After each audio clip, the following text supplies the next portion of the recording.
Jogos de azar online. O que isso está impactando na sua família, nos seus filhos, nas pessoas que você conhece?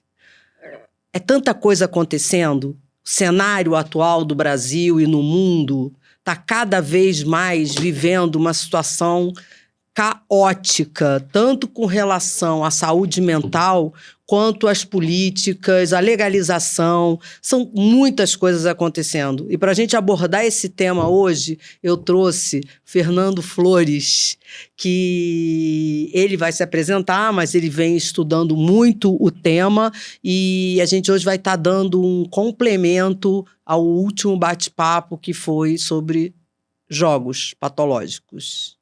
Boa noite, Ana. Muito obrigado aí pelo convite. Realmente um assunto que eu tenho estudado, eu tenho mergulhado bastante nesse universo. E eu também fui head de marketing de 2 empresas do segmento Bet logo no início do movimento. Em 2018, o Michel Temer legaliza, mas a regulamentação ela acontece em 23 e 24. Peraí, agora você me pegou. Então você chegou a trabalhar com bet e hoje você está fazendo um trabalho no sentido de questionar as bets. Sim, eu fui head de marketing de 2 marcas. Que interessante. Eu participei das feiras da Sigma em Londres, eu fui o coordenador do stand, eu participei da feira da Sigma em São Paulo, também coordenando o stand. Em algum momento eu vi que aquilo estava muito errado. E aí eu me desligo do movimento, eu entro numa faculdade de psicologia. O Brasil hoje é o 5º mercado do mundo em jogos de azar, sendo que é o que mais cresceu nos últimos 2 anos. E a situação, assim, é de calamidade. Assim, você falou assim, eu estava no meio, né, do marketing, da mídia, quando começam as bets, e aí, de repente, você percebe, né, que é um movimento que talvez vá contra os seus valores, que não eram condizentes com o que você acreditava, e você sai e vai estudar também comportamento humano para poder ter mais ferramentas. E aí você diz, para combater isso o quê? Combater os jogos de azar online, combater os cassinos, o movimento bet. Eu fiquei 1 ano dentro dos grupos de jogadores anônimos e uma das coisas que me chamou a atenção é que os fundos de poço relatados nos jogadores anônimos eram muito mais profundos do que os fundos de poço relatados em narcóticos anônimos e em alcoólicos anônimos. Que interessante. A coisa assim, é pesada. As pessoas perdem tudo do dia para a noite, numa rapidez. É interessante assim, isso que você está falando, desculpa te interromper, sem problema. Mas porque a gente tem... como estudo, né, que as pessoas demoram muito mais a chegar em Alcoólicos Anônimos porque o fundo de poço demora muito mais, né? A doença do alcoolismo demora mais a progredir do que a doença da adicção, do uso de drogas, né? E aí você está fazendo um comparativo que não existe até o momento atual com JA, né? Porque a gente está começando a falar dessa patologia, de prestar mais atenção agora, não que não existisse, né? Não que a gente não tenha pessoas com problema com jogos há milhões de anos, né? Mas não da forma como está sendo hoje e com a precocidade que está sendo hoje. Porque problema com jogos a gente enxergava muito como um problema dos nossos avós, né? Que não tinham o que fazer, iam jogar, né? Aquelas pessoas que já tinham dinheiro, ganhavam dinheiro, iam jogar. Agora a gente hoje está falando 14, 15, 16 anos. Teve acesso ao smartphone, tem a possibilidade de desenvolver o problema? Sim, essa questão da idade é cada vez mais cada vez mais cedo o problema está se desenvolvendo. Agora, Ana, você não combate isso sem ciência. não combate isso sem ciência. A briga contra o tabaco foi uma briga gigante. Né? Um dos maiores ídolos esportivos do Brasil andava no maço de cigarro com 4 rodinhas. A briga contra o tabaco foi gigante, foi durante décadas até chegar na lei anti-tabaco, até chegar na posição que a gente tem hoje do entendimento do mal do tabaco. E foi gradual. Teve algum momento que os carros de Fórmula 1, quando corria na Bélgica, tinha que tirar o patrocínio, quando corria em tal lugar podia colocar. Foi um movimento, né? A gente tinha um canhão de Hollywood a favor, Hollywood que eu digo a indústria do cinema americano, a favor do cigarro. A gente tinha produção de ciência mostrando que o cigarro fazia bem para a saúde, e até a gente chegar na lei anti-tabaco foi uma coisa épica. E que ainda é uma constante, tá? A gente ainda tem uma constante de ter que ficar batendo nessa tecla das ações de cuidado em torno do marketing com o jovem. Porque você é do marketing, você já me contou que você vem do marketing, né? O marketing encontra qualquer forma de burlar para poder atingir o jovem, né? Que é o provável cliente. E na questão do tabagismo, a gente fala muito disso. Porque o tabagista, ele já não é mais cliente. Né? Ele já é aquele que está tentando parar de fumar. Tinha cigarrinho de chocolate, lembra? O potencial cliente é o adolescente, né? É aquele que eles ainda podem atingir de alguma forma. E aí veio todas essas campanhas, né? A retirada dessas campanhas, né? Dos carros de Fórmula 1. E a gente está caminhando no mesmo sentido, porque as campanhas hoje das bets estão extremamente atreladas ao esporte. Sim, a principal plataforma de ativação do movimento bet no mundo é o futebol, né? Em alguns países, você já não pode usar marcas de bet na camisa. Assim, o Brasil... Alguns países? Alguns países. Você sabe dizer quais? Sei, na Bélgica, na Premier League, que é a principal liga de futebol do mundo, na Inglaterra, fizeram um escalonamento, né? Ano passado podia só na manga, esse ano nas costas, e ano que vem não vai poder mais. Fizeram um escalonamento ali para poder tirar as marcas dos jogos de azar, né? Vamos dar nome, jogos de azar, dos uniformes. Agora, quando eu falo de Brasil, vamos falar de Brasil, né? Assim, é tudo muito nebuloso. É tudo, porque o principal estudo mundial sobre o tema é um estudo da Comissão de Saúde Pública da Lancet, que saiu em outubro de 2024. É um estudo muito robusto, onde ele dá uma recomendação para todos os países que os agentes envolvidos nas empresas bets não podem participar de políticas públicas, da construção de políticas públicas. Aí você olha o Ministério do Esporte, que é o Fufuca, é o nosso ministro, Ministério do PP, né, do Ciro Nogueira. E aí, dentro do Ministério, tem uma Secretaria de Apostas Esportivas, onde o secretário é o Rocco, um advogado, que foi advogado do movimento bet durante muito tempo. Ele sai do movimento bet e ele vira o nosso bravo secretário de Apostas Esportivas. Quer dizer, os caras, eles entraram dentro de toda a produção de política pública. Quem fez a regulamentação foram esses caras, foram essas empresas. Eles que trabalharam em todo o processo de regulamentação. É muito sério isso que você está trazendo. E existe... É a mesma coisa que dizer que a gente está colocando traficante dentro de escola. Galinha no como é que é? Raposa no galinheiro. Raposa dentro do galinheiro. Aí existe um Instituto do Jogo Responsável, aonde o presidente é o Gelf. Gelf é o dono de uma empresa bet e aonde tem 80% das empresas bet estão nesse instituto. É o instituto que faz a contraciência, é o instituto que faz pesquisa para dizer que jogo é entretenimento, que jogo não traz prejuízo. Quer dizer, existe uma contraciência trabalhando o tempo Gente, todo assim, vou falar da isso. Vou falar da minha área, né, que sempre foi, né, que é droga, né? Droga também é entretenimento, até um determinado momento. Então, se for assim, dizer que jogo é entretenimento, droga mata. Sim, e jogo tá matando sim, também. Ana, tá matando. E aí tem o seguinte também. Aí eles falam que o único prejudicado é o indivíduo que desenvolve transtorno de jogo. Não é. A família é prejudicada. A minha mulher jogou outro dia. Ela não é jogadora compulsiva.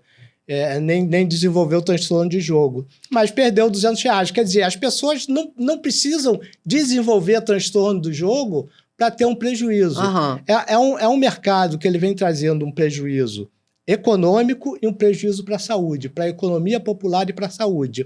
O próprio presidente do Banco Central, na época o neto do...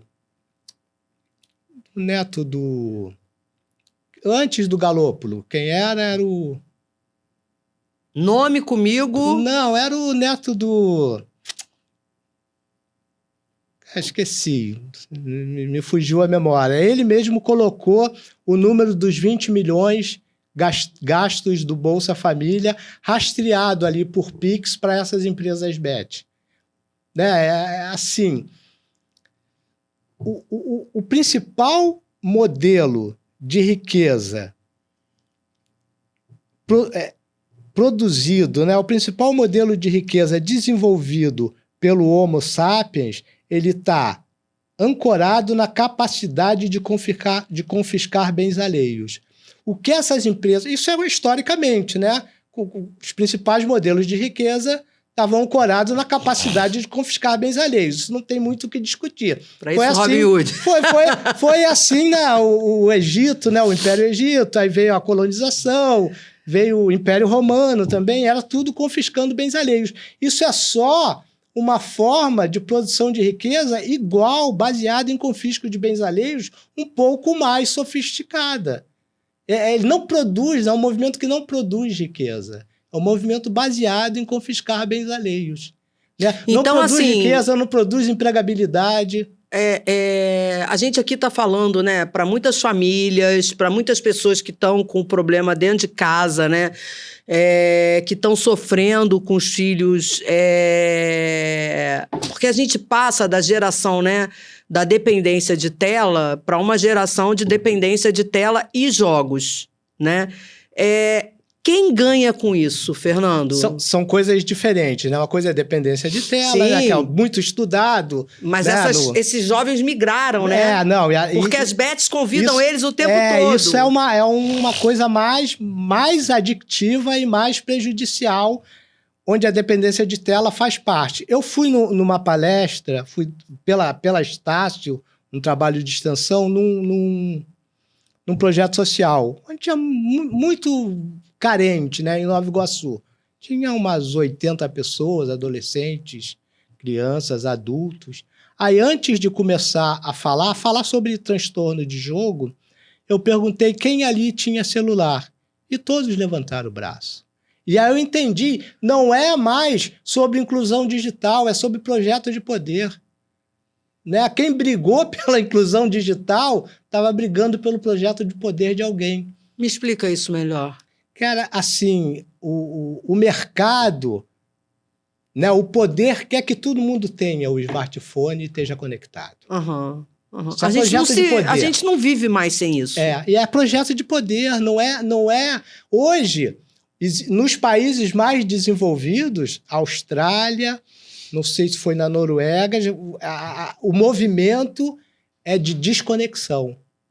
O movimento mundial, a tendência dos países mais desenvolvidos é começar uma desconexão. E me dá uma ideia de como é que seria essa desconexão, porque eu adoraria saber. Assim, nas escolas não entra. Sim, que já está começando no Brasil também, né? Proibir nas escolas o celular. No Brasil é tudo um pouco mais atrasado, mas tudo bem. Eu acho que mas já existe esse movimento também. É interessante até você trazer isso da Austrália, né? Porque houve muita relutância dos pais quando as escolas começaram a plantar, né, essa diretriz, né, de que o celular não entrava na escola, ficava guardado lá fora, não podia entrar. E os pais começaram, porque essa coisa, né, de objeto de poder que você falou, né, os pais acham que vão controlar os filhos o tempo inteiro, até dentro das escolas, né? É aquele sentimento de insegurança total se não tiver com o aparelho na mão. Sim, os pais têm que fazer parte também desse movimento de desconexão, que a tendência é que seja um movimento mundial, mas voltando... Saudável. E saudável. Saudável. Mas voltando pro transtorno do jogo... Assim, uma coisa que eu acho que vale pontuar é que no DSM tem um capítulo inteiro. Você conhece bem o DSM, né? É a Bíblia DSM. É o Manual Estatístico de Diagnóstico de Transtorno Mental da Sociedade Americana de Psiquiatria.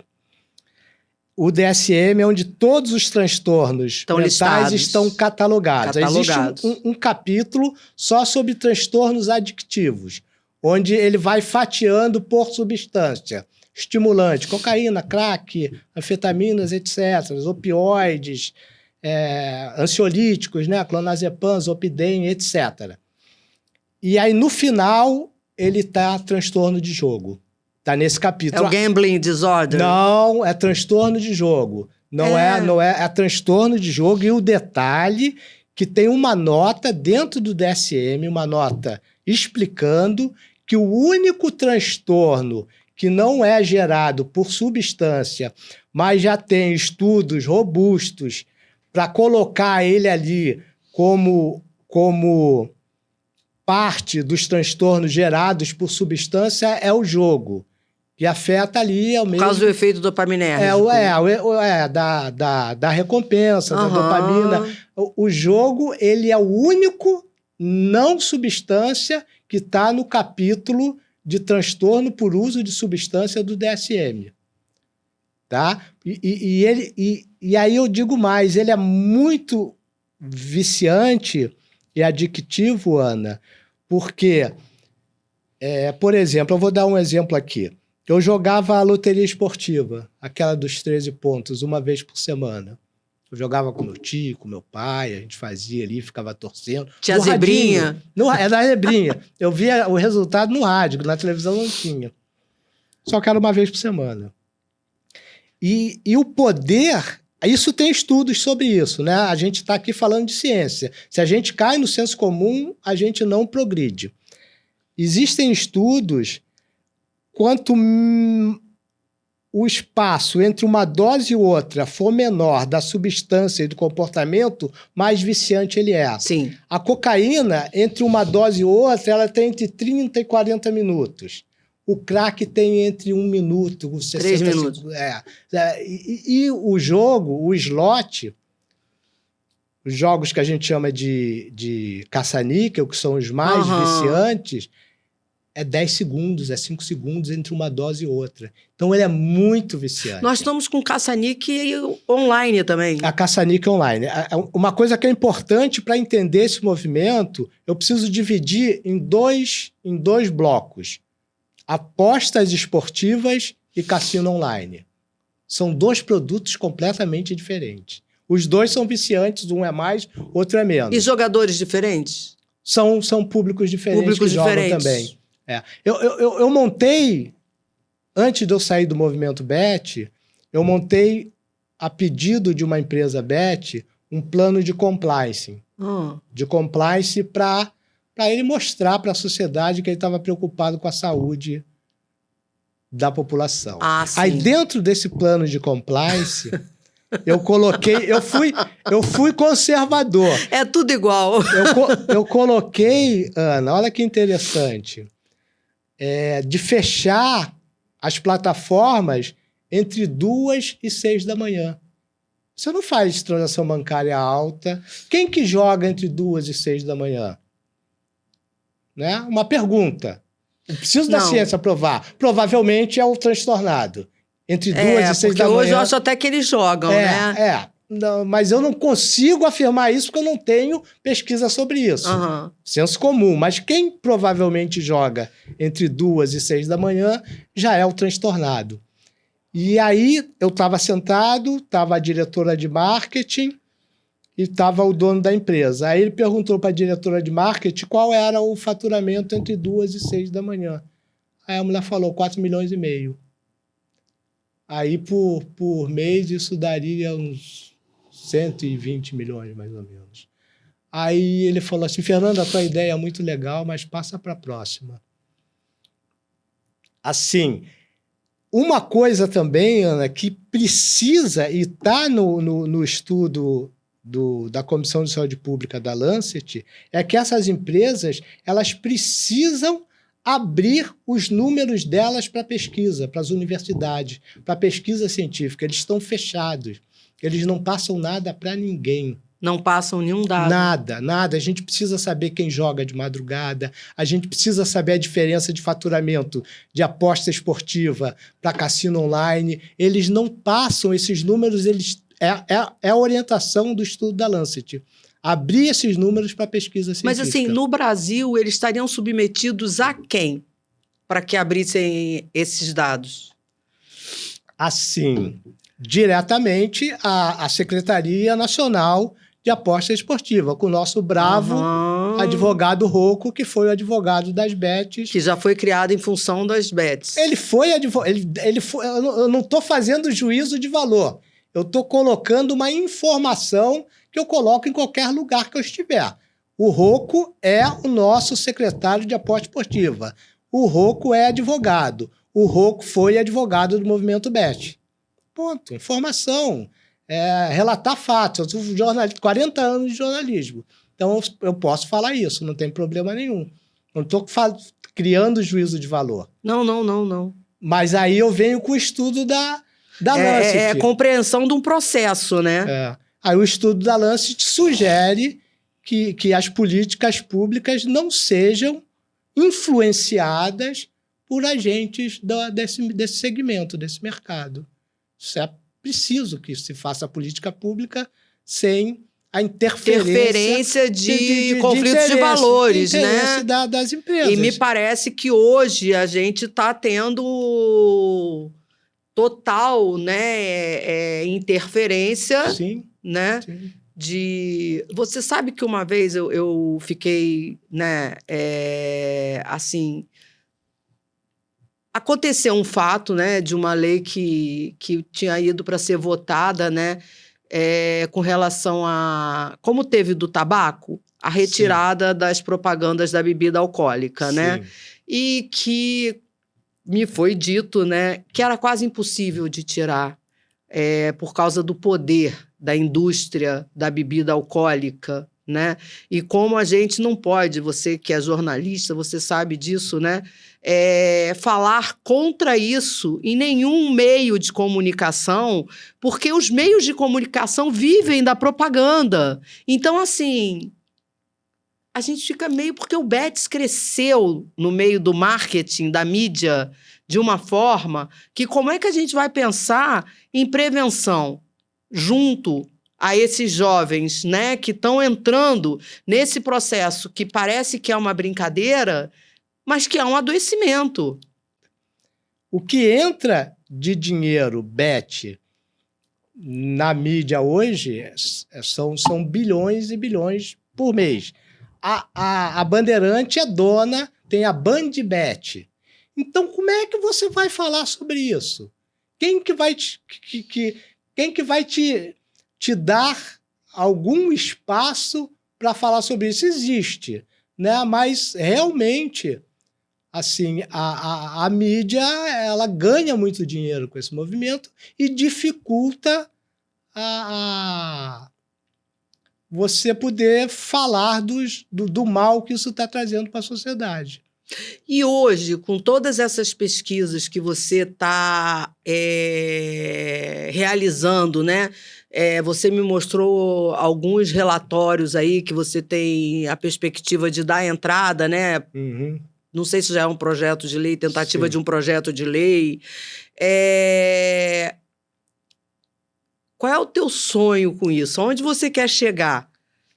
Vendo um cenário tão poderoso, né, em volta da inserção desses produtos no Brasil ou no mundo todo, né? Eu gostaria de ver o Brasil pioneiro no combate ao transtorno do jogo. Eu gostaria de ver o Brasil à frente da ciência, né?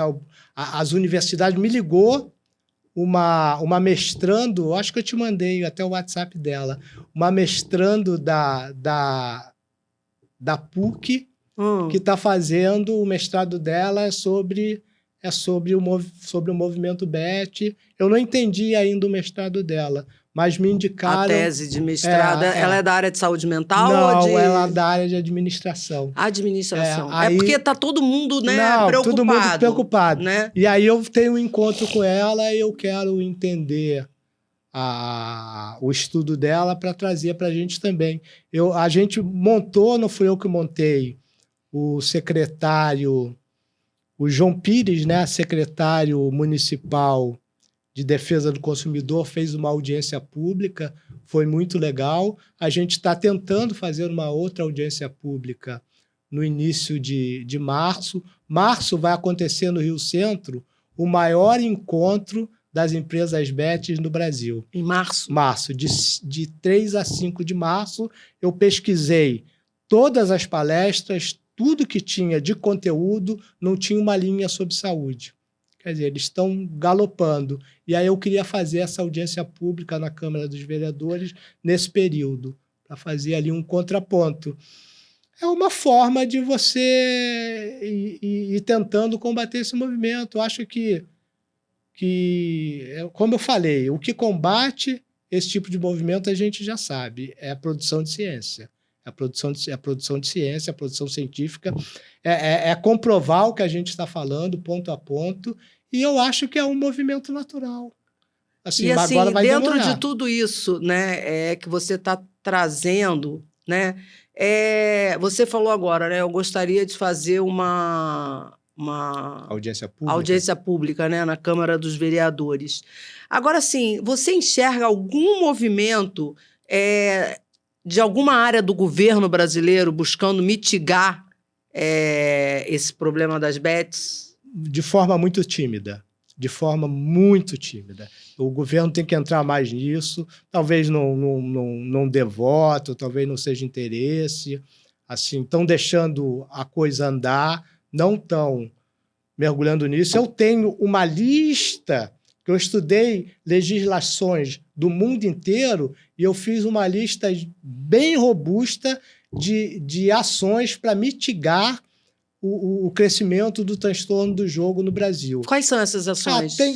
Uma é fechar as plataformas entre 1 e 6 da manhã. Já seria E tem uma muito boa, Ana, que aí o grande vilão a gente pode chamar que é a conexão e o digital, onde você está conectado e 24 horas por dia você pode ir lá e mais uma dose. E aí você usar o digital a teu favor. De que maneira? Incluindo nessas plataformas um botão de exclusão definitiva. Mas só que acho que são 113 ou 120 regulamentadas em 24.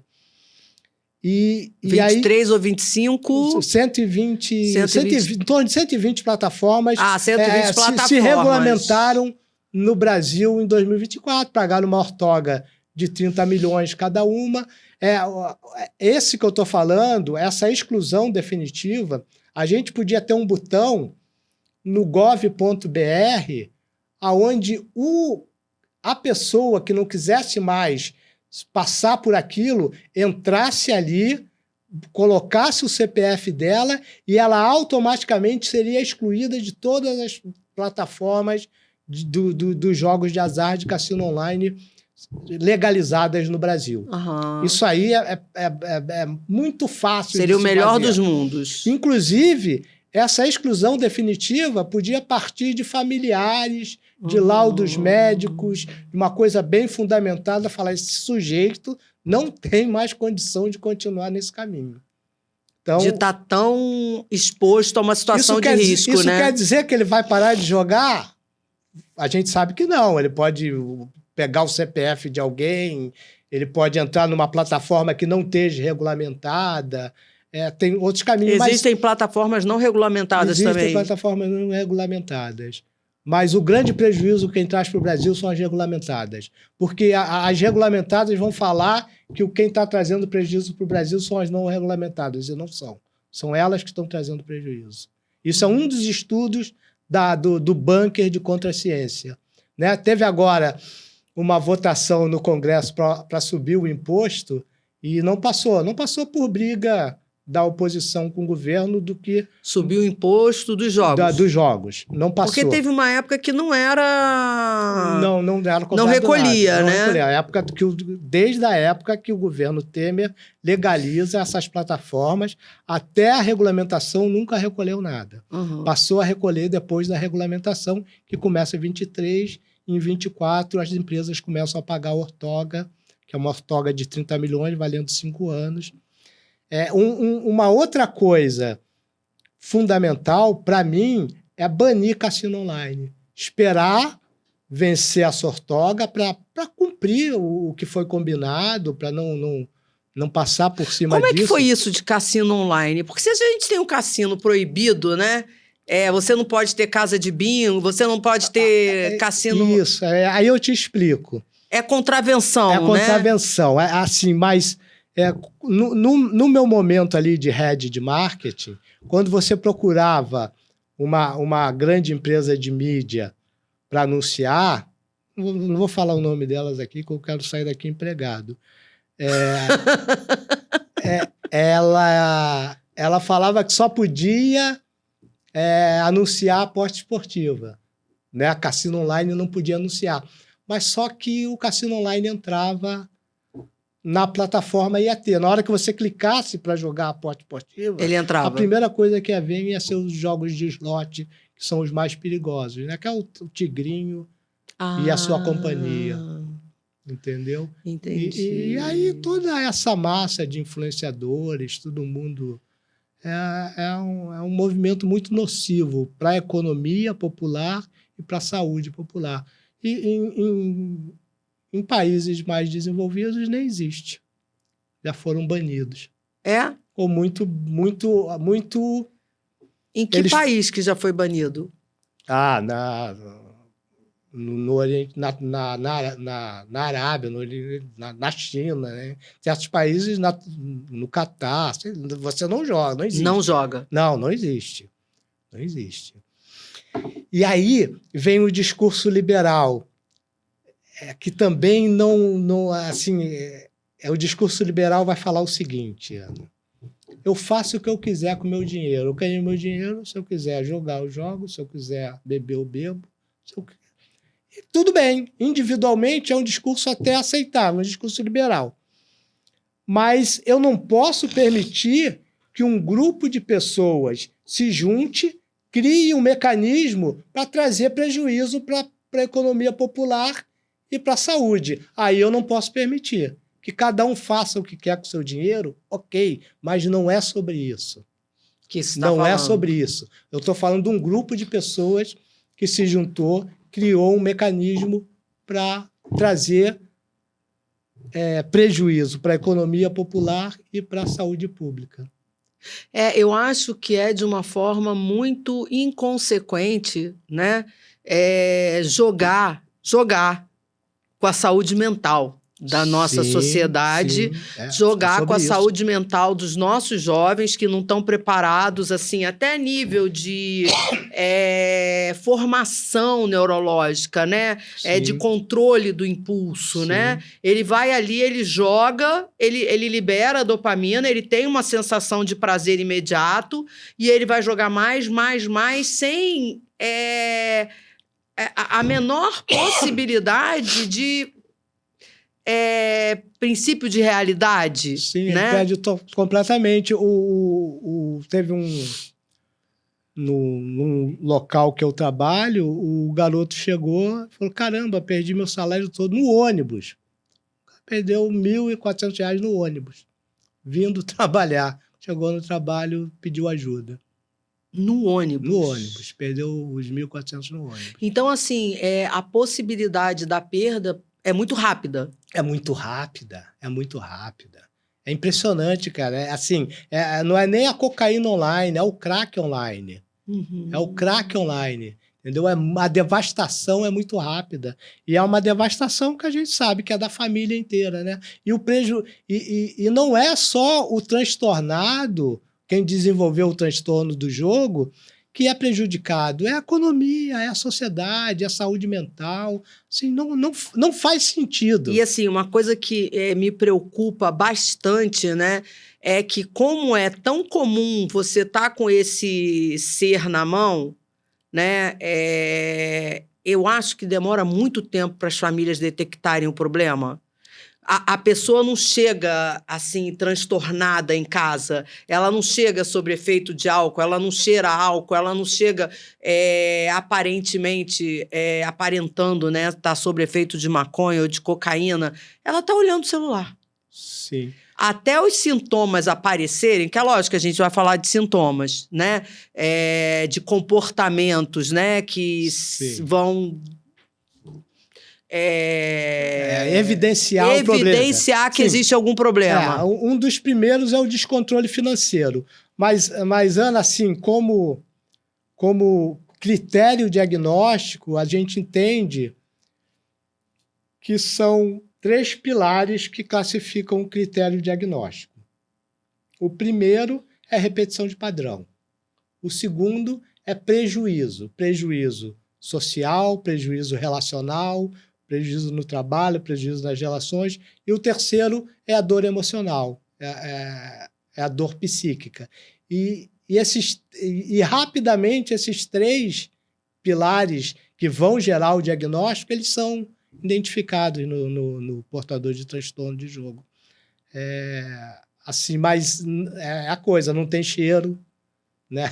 O olho não fica vermelho, mas os sintomas ali, o descontrole, ele vai bem rápido e espalha na família, né? Eu falei para você, né, que a gente esteve fazendo um podcast sobre jogos de azar, né, como eles chamam, ludopatia, com uma pessoa que teve problema com jogos, e eu estou repetindo não, trazendo você hoje com outro olhar sobre a temática. Por quê? Porque os problemas hoje estão ficando muito sérios. A nível de saúde mental, né? A gente está vendo um número muito crescente dentro das clínicas, com internação por jogos. Esse rapaz que esteve comigo aqui, ele falou que quando ele se internou, ele era o único interno com problema com jogos, único e exclusivamente com jogos, né? A gente sabe que tem pessoas com problema com drogas que acabam jogando também, mas por jogo, único e exclusivamente, só ele. Hoje, você vai em... Eu acabo, né, indo a várias clínicas atender, né, de internação, já estão sendo formados grupos só de jogadores, porque estão se internando muitos jogadores, né? E, como eu disse, né, eu falei já uma vez para um jogador de tentar um tratamento ambulatorial. A gente está fazendo tratamento ambulatorial lá na clínica, procura a gente. E ele disse assim, eu não tenho condições, porque tem propaganda em cada esquina, né? E em todo lugar que eu passe, eu sou convidado a jogar. Além, eu posso até tirar meu celular, mas em tudo que é lugar que eu passo, e essa pessoa já estava devendo a todas as pessoas no trabalho, as pessoas em torno da casa dele, já tinha perdido uma casa. É uma coisa assim, como você disse, devastadora. Devastador. Agora, Ana, o que a gente precisa é produção de ciência, produção de pesquisa, né? Porque se entrar na clínica... Eu fiquei 1 ano como estagiário numa clínica de transtorno mental. Fiquei 1 ano como estagiário e eu comecei a ver também eu chamava de jogadores puro sangue, né? Não era mais aquela dependência cruzada. Entrava um garoto de 18, 19, 20 anos que nunca fumou maconha, que não tem nenhum transtorno diagnosticado pré-existente, mas desenvolveu o transtorno do jogo. Essa coisa de jogadores puro sangue me fez lembrar... A gente sabe, né? Quem trabalha com dependência, quantos jovens acabam indo para a prostituição para conseguir droga, né? Para comprar droga. E isso é um dos maiores danos que eles trazem, né? O que eu fiz com o meu corpo para conseguir a droga? E hoje a gente tem tido um alto índice de jovens se prostituindo para conseguir jogar. Então, assim, a gente está indo pelo mesmo caminho que sempre foi tão preocupante para as famílias com relação a essa patologia, né? Eu queria te perguntar, você estava falando sobre a questão, é preciso fazer ciência, né? O que você diria para mim, qual é o papel dos profissionais de saúde, você fazendo psicologia, né? E dos pesquisadores, você como jornalista, né, que está pesquisando em torno do tema, com relação a isso? Algumas perguntas têm que ser respondidas e quando eu falo do aumento do transtorno do jogo na sociedade brasileira, eu preciso apresentar números. Eu preciso de pesquisas robustas, né? Dentro da universidade, tudo que eu falo dentro da universidade, vem logo alguém falar, mas cadê a pesquisa disso? Mas cadê o estudo disso? Sim. Se ficar no Qual é a evidência? Se ficar no senso comum, não anda. É porque existe o bunker da contraciência, que tem muito mais recurso, assim, não é nem muito mais recurso, é até covardia a quantidade de recurso que essas empresas têm e a quantidade de recurso que a gente teria para combater eles. É preciso fazer ciência, é preciso responder algumas perguntas. Tanto a nível de saúde mental, quanto a nível de políticas públicas, de dados, para poder criar políticas públicas. Criar política pública. E tudo isso tem que ser baseado em ciência. Eu fiz agora, né? Tenho o álbum de figurinha. Mostra pra gente. Mostro, eu tenho aqui. Você estava falando sobre esse álbum de figurinha, né? Pediu para eu lembrar quais eram os álbuns que eu tinha.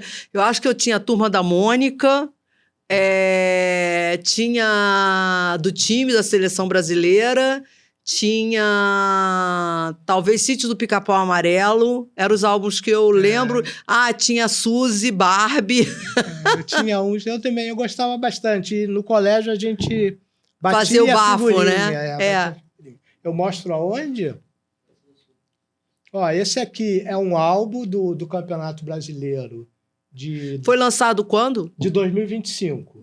E ele está impregnado de empresas... Bota na câmera. Ele está impregnado de empresas bet na capa e dentro. A mesma coisa que você fazer a lancheira do Flamengo com uma empresa bet.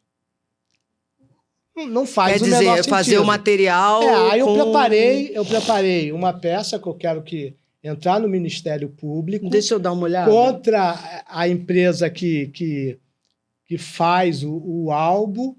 E aí tem todo um embasamento teórico e científico mostrando que esse tipo de publicidade, que a gente chamava de merchandising, hoje é o marketing atrelado ao produto, ele é muito mais persuasivo do que a propaganda direta. Isso aí aqui é um veneno, meu time, cara. né? Meu time. Olha só, gente. Mas tá aqui. VBet. Tá aqui também. Não, tem todas. É porque o álbum, ele não foi rodado ainda porque ele abre com campeão. Esse ano o campeão... Olha só. Não, é o álbum inteiro. É o álbum inteiro. Em todo o álbum... Inteiro. Mas aí eu não preciso nem mais fazer ciência. E eu preciso só cobrar do Ministério Público. Porque a mesma coisa que tivesse em todas as folhas uma marca de cigarro. Na regulamentação de 23 e 24, existe a lei onde isso não é permitido. Isso aí está ganho. Isso aí o Ministério Público vai notificar e a empresa que faz... Você está com uma petição em cima disso. Vou entrar no Ministério Público contra essa empresa. Na verdade, talvez a CBF que autoriza, mas não sei até que ponto tem a culpabilidade da CBF. Mas essa empresa que produz, ela vai fazer o de 26 sem marca Bet. Espero, né? Porque você já está pensando no de 2026. Claro, e eu porque quero esse aqui entrar... já está à venda. Não, isso aí acabou o ano. Não, esse já foi. Eles dão de graça o álbum. A gente já está em dezembro. Eles dão de graça o álbum? Para você comprar as figurinhas. Hoje é assim que funciona. Antigamente a gente tinha que comprar o álbum, não precisa mais não. Eles dão o álbum. Esse eu fui na banca ali, a dona da banca me deu esse álbum. Eles dão na banca? Eles dão na banca. Para você colecionar as figurinhas. E eu ainda quero entrar antes que o fabricante rode, né? Para não ter o prejuízo de tirar, de fazer de novo. Mas, assim, é tão óbvio. E qualquer ferramenta de IA, qualquer antigo Photoshop, né? Qualquer um estagiário do design tira essas marcas todas. Mas não é interesse de ninguém. Mas é a lei. Mas aí eu já não estou mais precisando produzir ciência, eu só estou exigindo que se cumpra a lei que eles criaram. O vape não é proibido? O vape é proibido. É proibido. É proibido, mas... Em todo lugar que você vá, não pode você vai encontrar o vape, né? Sim. Então, assim, como é que a gente faz valer, né, as leis que estão aí para proteger os nossos jovens? E aí eu queria convidar, né, as famílias a entrarem nesses movimentos também, a não fazerem só um movimento de ligar para a clínica chorando, pedindo ajuda para tratar o filho.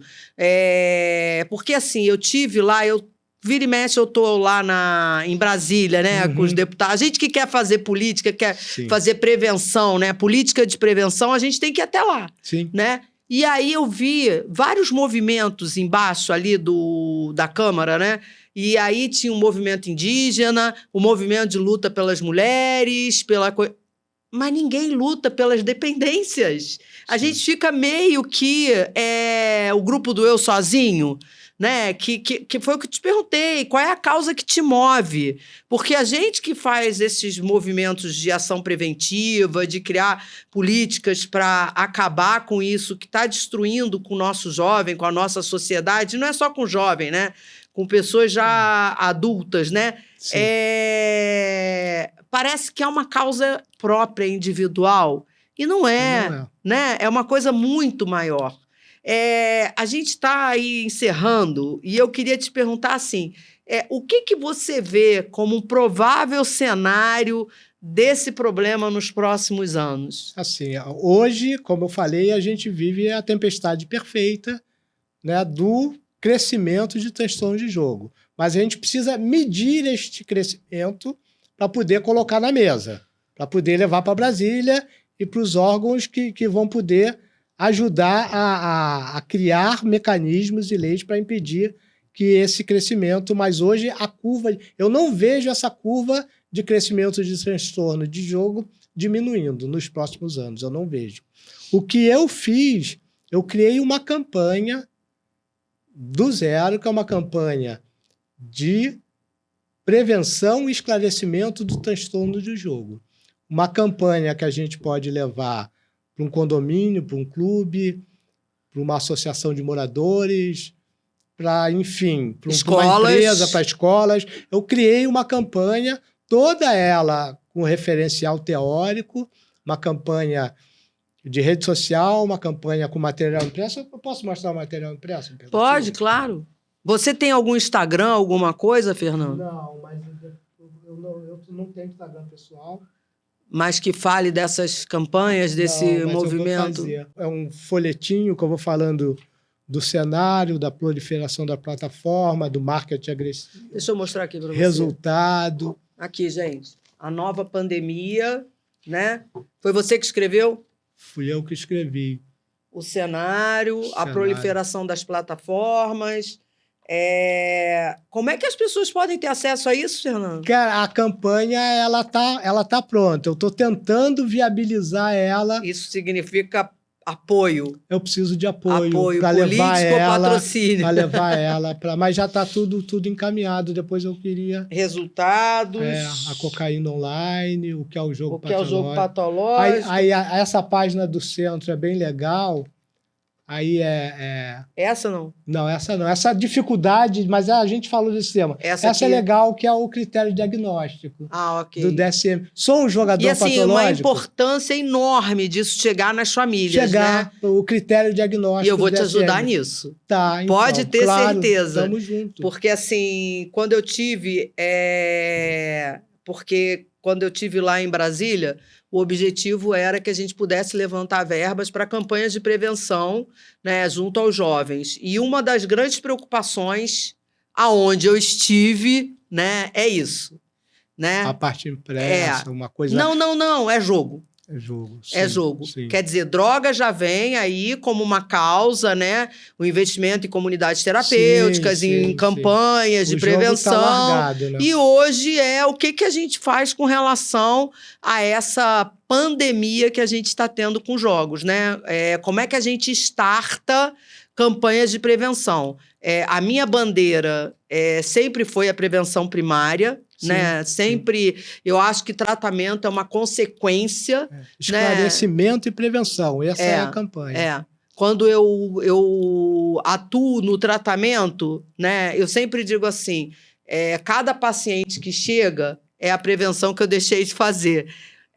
E a gente precisa que os locais abram as portas para a gente, né? Como você falou, as escolas, as empresas, os condomínios, que eles entendam o quanto que levar informação é importante. E as empresas estão perdendo força de trabalho, né?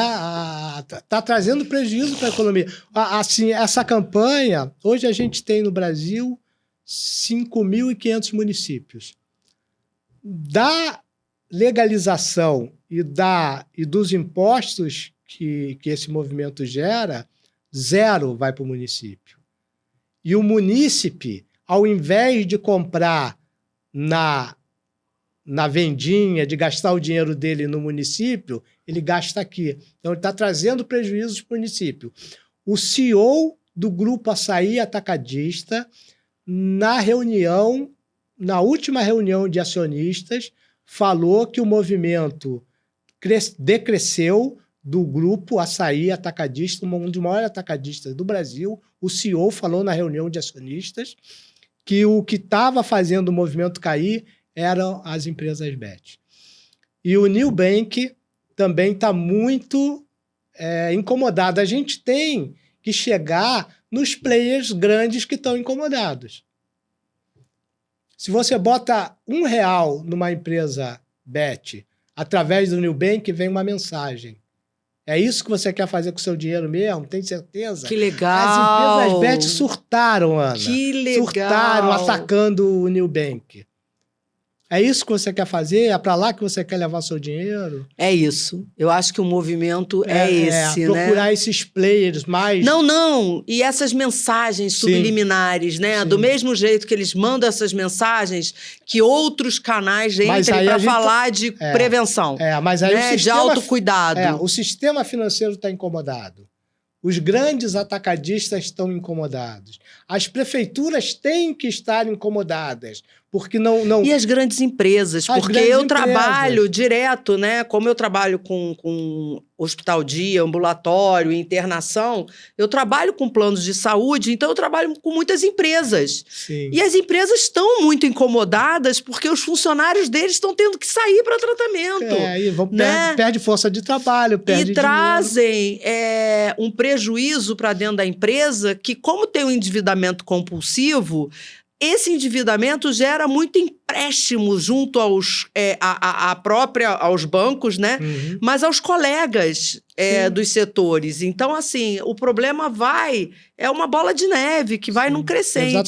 Exatamente. Fernando, eu quero te agradecer muito pelo seu tempo de estar aqui com a gente, né? Eu sei que é uma causa que fala pro teu coração, como fala pro meu, né? A gente poder, né, cada vez mais, se for possível, né, a gente fazer ação para que a população não adoeça, seja da doença que for, né? Uhum. Que a gente possa estar junto nessa caminhada. E a gente já esteve junto conversando e a gente tem algumas ideias para caminhar junto, né? Que a gente consiga caminhar.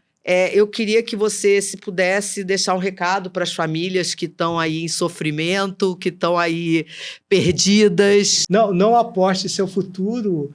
É um problema muito sério, né? Não é o Fernando que está falando, é a ciência, são os manuais de diagnóstico de transtorno mental. O jogo compulsivo leva a... Tem uma taxa de suicídio muito grande no mundo inteiro por causa do jogo compulsivo. É preciso olhar para isso, é preciso combater isso. E é isso, né? Sem ciência e sem o apoio das pessoas, a gente não vai muito longe. O que eu tenho feito é isso, né? Eu estou incansavelmente aí pesquisando, olhando, vendo a legislação de todos os países, o que está dando certo, o que está dando errado, e tentar trazer bons exemplos e um bom caminho para o Brasil nessa luta, né? É uma luta muito parecida com o tabagismo, mas eu tenho certeza, o momento é ruim, a gente vai atravessar por momentos piores, mas a gente vai chegar num momento de apertar essas empresas e diminuir o prejuízo que elas têm causado ao Brasil. Bom, eu queria agradecer vocês mais uma vez por terem aqui com a gente, né, no podcast Ana Café. A prevenção é um sonho, mas o tratamento já existe. Quem precisar, procura a gente, iniciando, né, um ambulatório para jogadores patológicos. E obrigada pela audiência de vocês. Obrigada, Fernando. Obrigado, Ana. Obrigado mesmo.